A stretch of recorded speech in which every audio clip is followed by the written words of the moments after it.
In this unit, we're going to talk about the relationship between the multiplier and the business cycle turning points. So our theory explains that the fluctuation in the economic cycle will be caused by the change in autonomous expenditure. So if there is an increase in autonomous expenditure, this will cause unplanned decrease in inventory, and this will lead to expansion. And if there is a decrease in the autonomous expenditure, this will mean a higher unplanned inventory and a recession. Now it's time to relax our assumption of fixed prices, which will not stand in the long run. So as you know for our previous unit, that all of our analysis so far is actually based on the premise that the prices are fixed. What if there was a change in a price? Actually, we're gonna develop our model into what we call it aggregate demand, aggregate supply model, which relates the GDP to the changes in the prices.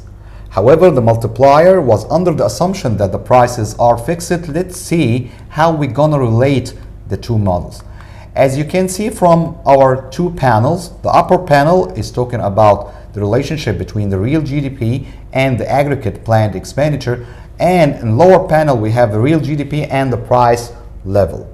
We have an equilibrium in the upper panel at P and the 10 trillion GDP level, where we have here the real GDP equals the aggregate planned expenditure at the price level of 110%, which means that our prices is 10% above the base year prices. So what if the prices went up? What will happen to the aggregate planned expenditure? The prices now is 130% the prices of the base year. So what will happen to the aggregate expenditure? The aggregate expenditure will go down. Why would the expenditure of people go down when prices goes up? Because their wealth value less, they have to spend, you have to save more in order to regain their wealth to the previous level, and this will make them actually spend less.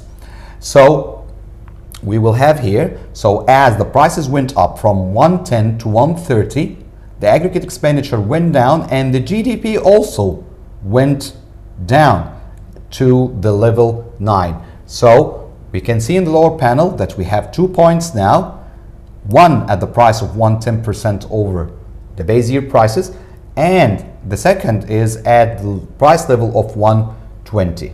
So what if the prices went down to 90%?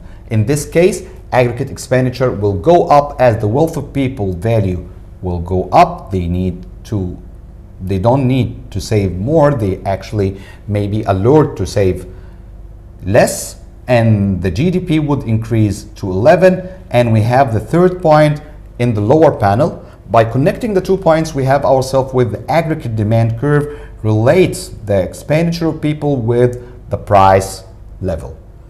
At this point, we know about John Maynard Keynes' theory about the multiplier and how does it affect the business cycle and how it is related to the aggregate demand and aggregate supply curve, which will be the topic for our next lectures.